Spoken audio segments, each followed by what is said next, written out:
cake, she says, just like Marie Antoinette, building remedy for 네, 이 음악도 아시죠, 작가님? 아니 모릅니다. 제가 외국 노래 잘 몰라서요. 예. 많은 분들이 좋아하는 퀸의 킬러 퀸이라는 곡인데요. 뭐 팝송 좋아하시는 분들은 많이 아는 노래입니다. 자, 이 노래 고른 이유, 뭐 문자 그대로 퀸 이야기가 요즘 유럽 뉴스, 국제 뉴스에서 화제가 되고 있습니다. 국제 뉴스 하나 더 소개해 주시죠. 예, 덴마크 여왕 마르그레테 2세의 퇴위 결정이 나고 바로 이어서 그 장남인 프레데릭 왕세자가 왕으로 즉위를 했습니다. 네. 뭐 신데렐라 이야기도 라고 하죠. 왕비가 호주 출신 메리 왕비거든요. 예. 더불어 호주에서도 굉장히 축제 분위기였다고 합니다. 예. 뭐 왕비 아버지가 잠시 카이스트 교수였다라는 것도 막 나올 네. 정도입니다. 네. 근데 이게 뭐랄까요? 재위 기간이 굉장히 긴 왕이지 않았나요? 네, 그렇습니다. 지금 재위 기간이 현존의 왕, 그러니까 가장 긴 왕이긴 한데요. 이렇게 스스로 퇴위를 하는 경우가 북유럽에서는 매우 드문 일이라고 하더라고요. 그렇더라고요. 예, 그런데 이 반세기 만에 새로운 왕이 또 탄생을 했고, 그래서 덴마크가 굉장히 축제 분위기인데, 이게 북유럽식인지는 모르겠지만, 이 호화로운 대관식도 없었고, 네. 그리고 퇴임식과 즉위식도 굉장히 짧더라고요. 딱 예. 하고, 그리고 여왕이 국왕 만세하고 문을 딱 열고 나가는 그런 아주, 정말 북유럽다운 그런 모습을 좀 보여줬는데요. 예. 또 화려한 대관식도 없었고, 즉위 선언식과 발코니에서의 어떤 대국민 연설 정도로 하는 매우 현대적인 즉위식이었습니다. 예, 이게 사실은 뭐 굉장히 의식과 의전이 어떻게 보면 왕실이라는 입헌 군주제 같은 걸 택한 국가의 중요한 부분일 텐데 굉장히 검소하고 뭐 돈 별로 안 쓰고 왕실도 줄이고 이런 걸로도 좀 뭐랄까요, 이 아직도 왕정을 유지하고 있는 유럽에서 화제가 됐더라고요. 예, 그 마르그레테 여왕 같은 경우에는 큰아들과 작은아들이 있거든요. 네. 그러면 작은아들의 자녀들, 그러니까 손자녀들도 왕자와 공주의 직위를 누리고 있었는데, 그거마저도 박탈해서 백작으로 살아라. 그러니까 즉 더 이상 왕족의 지위는 유지하지 말라라는 그런 선언도 있어서 네. 잠시 이런 갈등까지도 있었거든요. 그 이유가 이런 현대적 변화에 따라서 왕실도 변화해야 되는 거고 또 국민의 세금을 쓴다라는 굉장히 명확한 인식을 하고 있었던 것 같습니다. 예. 그래서 실제로 재임 기간 중에 80%가 넘는 지지율이 있었고요. 네. 예. 이런 면에서는 아무래도 영국과 좀 많이 다르죠. 영국의 지금 찰스 굉장히 좀 인기가 없는 왕으로 나와 맞아요. 있잖아요. 네네. 영국의 세자도 아니죠. 왕세손, 뭐 네. 윌리엄 이런 분들 결혼하면은 한국에 있는 분들도 막 아름답게 왕비 네. 왕자 스토리로 바라보더라고요. 그만큼 또 그 나라는 이를테면 노블레스 오블리주 같은 것들도 철저하게 실천하잖아요. 직접 군대도 입대하고 전쟁도 참여하고. 네, 그렇습니다. 지금 프레드릭 왕자도 그 해군 특수부대에서 근무를 했다고 알려져 있고요. 특히 무엇보다 왕실이 사회적 약자의 권리 옹호와 그리고 검소한 생활 등 이렇게 맞아요. 모범을 좀 보이고 끊임없이 이렇게 좀 개혁과 혁신을 했다라는 거죠. 네. 생각해보면 이게 왕실에만 필요한 건 아니지 않습니까? 맞습니다. 우리나라의 어떤 사회적 지도자들, 특히 정치인들에게 요구되는 덕목인 것 같습니다. 맞습니다. 우리나라도 정치 권력이 제왕적 권력을 갖고 있다라는 평가를 많이 하는데요. 이 덴마크 왕실 좀 따라했으면 좋겠다. 이런 것 좀 네, 벤치마킹 하십시오라고 하고 싶습니다. 자, 그리고 세 번째 이슈는 국내 이슈인데요. 음악 먼저 만나보겠습니다. I'm sick and tired of hearing things from uptight, short-sighted, narrow-minded hypocrites. All I want is the truth. Just give me some truth. 네, 마지막에 들렸던 문장 Just give me some truth. 내게 진실을 말해라는 얘기인데요. 이 존 레논의 곡입니다.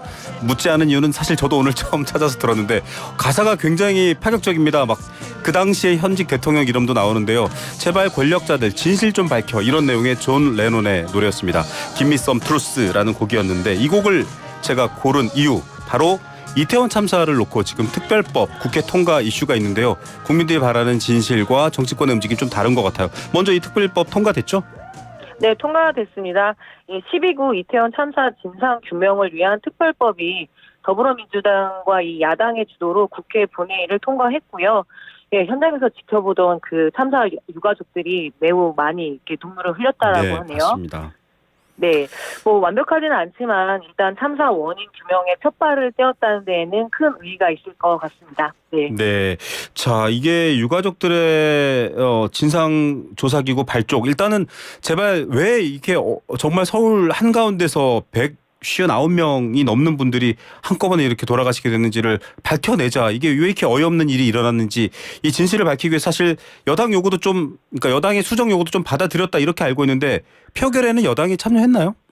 예, 참여했다가 바로 왜 다 단체로 퇴장하는 방법 있잖아요. 네네. 그래서 굉장히 유족들의 좀 분노를 불러일으켰는데요. 수정까지 했는데 그나마 이 특별법 표결까지 거부했다라고 지적을 하면서 네네. 동시에 이번만큼은 대통령이 이 이태원 참사 특별법에 대해서 거부권을 행사하지 말아야 한다라고 지금 강력하게 외치고 있습니다. 유족들의 네. 요구입니다. 이번에는 좀 국회에서 통과된 법안 거부권 행사하지 말아 주십사 지금 얘기를 하고 있는 건데 아니 궁금한 게 있습니다. 일단은 여당이 요구하는 법안 수정도 다 받아들여서 유족들이 물론 네. 그렇게 얘기했고 여당도 야당도 지금 합의가 된 걸로 알고 있는데 왜 지금 현 여당 국민의힘은 이 표결 거부했나요? 뭐 더 이상의 진상 조사는 필요 없다라는 좀 입장인 것 같습니다. 네. 세월호 때도 이렇게 특조위 구성했지만 결국 뭐가 달라진 게 있느냐. 네. 오히려 뭐 예산 낭비한 거 아니냐 뭐 이런 좀 저열한 그 반응도 있더라고요. 네네. 그래서 유족과 그동안 함께 싸워왔던 이 사회단체는 더 이상 진상조사가 필요 없다라는 입장을 가졌던 정부와 여당이 아무래도 이렇게 또 거기다 맡기게 되면 독립적인 진상조사가 이루어지지 않을 거기 때문에 네. 이 특별법이 필요하고 특조위 설치가 중요하다라고 이야기를 하고 있는 거죠. 네. 맞습니다. 현재 서울경찰청장 용산 서방서장 오늘 검찰 수사심의도 열리잖아요. 네, 15일 오후 2시니까 지금 열리고 있습니다. 맞습니다. 네. 이게 안전에 직접적인 책임을 지고 있는 분들이 왜 그렇게 많은 인파가 모이고 예년과는 달리 이번에는 그걸 예방하지 못했는가에 대한 수사, 제대로 구제하지 못했는가에 대한 수사가 이제 시작될 수 있는지 이 심의가 열리는 건데 법안도 통과됐고 지금 이런 상황에서 선거도 앞서 있고 이거 어떻게 좀 해법을 풀어가면 좋을까요? 예, 뭐 대통령실도 거부권 행사에 대한 고민이 깊은 모양새입니다. 쌍특검 거부에 대해서 여론이 굉장히 좋지 않잖아요. 네네. 근데 이런 참사와 관련한 특별법마저 거부한다라면 굉장히 정치적 부담이 클 것 같은데요. 예, 시민도 유족도 원하는 것은 진실입니다. 이번만큼은 좀 이렇게 명확하게 이렇게 진실이 밝혀지고 다시는 이런 참사가 반복되지 않아야 될 것 같습니다. 네. 정말 진실을 밝히고 국민의 마음을 아픈 마음을 진솔하게 챙겨준다면요. 그거 정치적 유불리 계산보다 훨씬 더 큰 정치적 이익도 받을 수 있을 거라는 생각을 하는데 어떻게 나오는지 저희도 지켜보고 또 이 시간에 알려드리겠습니다. 자, 다음 이슈 노래 한번 들어보죠.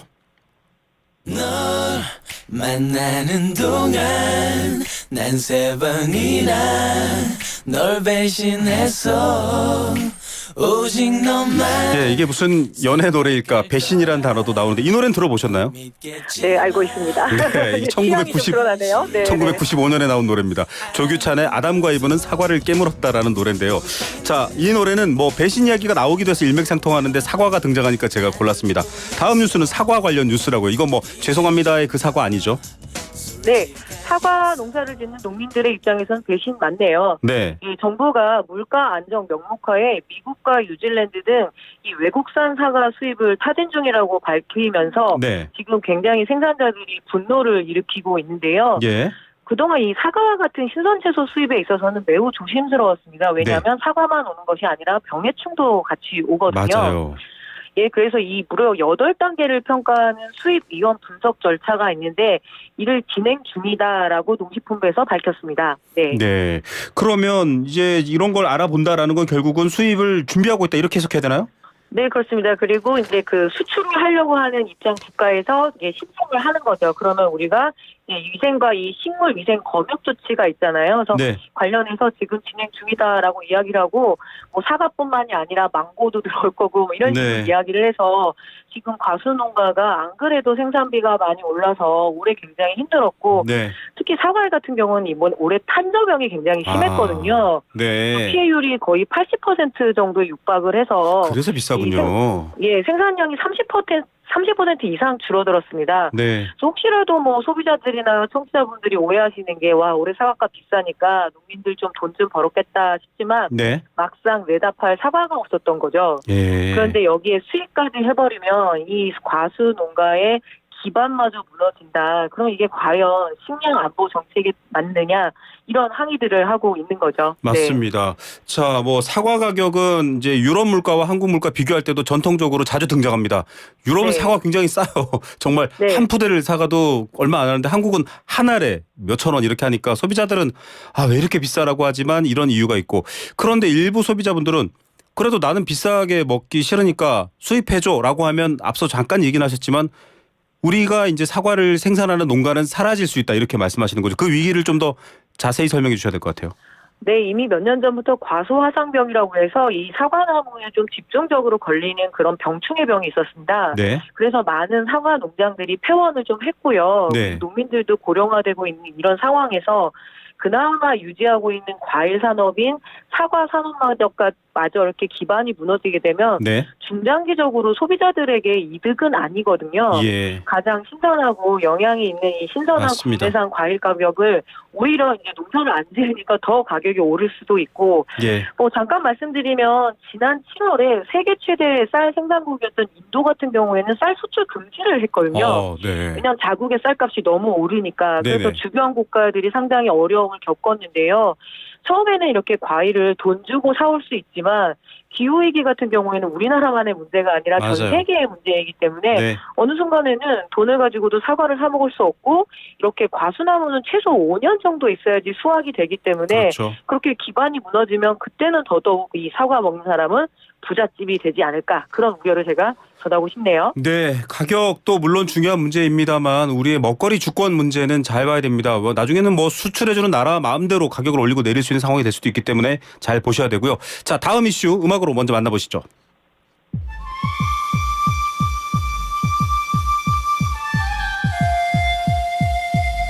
이 전주만 듣고 이 노래는 아셔야 될 텐데 혹시 정 작가님 아십니까? 이 기가 막힌 이야기고요. 네. 정말 기가 막힌 이야기 다음 뉴스로 준비했습니다. 홍보가 기가 막혀 육각수의 노래인데, 아니 정말 이런 놀보들이 있나 싶을 정도예요. 양육비 안 주시는 분들 얘기입니다. 네, 양육비를 지급하지 않아서 제재를 받은 나쁜 부모가 실제로 양육비를 제재를 받아서, 그러니까 이게 운전면허를 정지시키고 출국 금지, 네. 명단 공개까지 했는데 결국에는 24% 밖에 돈을 주지 않았다라고 합니다. 예. 그 중에서도 그나마 전액을 준 부모는 겨우 23명, 즉 4.6%고요. 예. 일부를 지급한 비율이 19.4%니까 대부분 이게 타격감이 없었다라고 할까요? 예. 네. 아니 지금 이제 이렇게 표현하니까 준 사람이 25% 이렇게 했는데 75%는 지금 아예 돈도 안 줬다는 거잖아요. 이 사람 예. 이게 양육비 부모로서의 책임, 사회적 책임 안 지고 있어라고 여성가족부랑 지금 홈페이지에서 올리고 뭐 여러 가지 제재를 가했는데도 그래도 못 줘라고 하는 분이 75%. 이게 왜 이럴까요? 좀 책임감이 없다 이렇게만 표현하기엔 좀 뭔가 씁쓸한 배경도 보이고요. 예, 여튼 나왔으면 책임을 져야 되는 것은 부모의 그 의무잖아요. 네. 근데 게다가 양육비는 자녀들의, 어린이와 청소년들의 생존권 문제입니다. 맞습니다. 근데 약속된 양육비까지 집행하지 않는 것, 결국에는 엄히 다스려야 되는 거 아닐까 싶어요. 그래서 국가가 먼저 양육비를 지급하고 구상권 청구를 한다던가 아니면 더욱더 강력한 조치를 지금 이렇게 요구를 하고 있는 거죠. 네. 예, 사회적 책임에 대해서 필요하다면 조금 강제성을 가질 필요도 있다라는 얘기. 여러분은 어떻게 생각하십니까? 여러분의 의견도 주시면 다음번에 이 이슈 한번 더 설명하도록 하겠습니다. 마지막 이슈 한번 들어보죠. 이렇게 아는 노래만 틀면 정말 싫은데라고 정 작가 얘기하실 네. 것 같은데 이 노래 당연히 아시죠? 네, 새벽종이 밝았습니다. 예, 자, 이 노래 뭔가 국가 경제와 막 국가를 일으킬 때의 노래, 새마을 노래인데 작사 작곡은 누군지 아십니까? 박정희 대통령입니다. 그러니까요. 예. 네, 장르 성별 남성, 장르 건전가요, 작사 작곡 박정희 이렇게 되어 있습니다. 자, 이렇게 새마을 운동에 버금가는 국가 경제의 전쟁 수준으로 다뤄야 될 이슈가 있다라고 하면서 오늘 반도체 민생 토론을 윤석열 대통령이 했습니다. 어떤 내용 다뤘나요?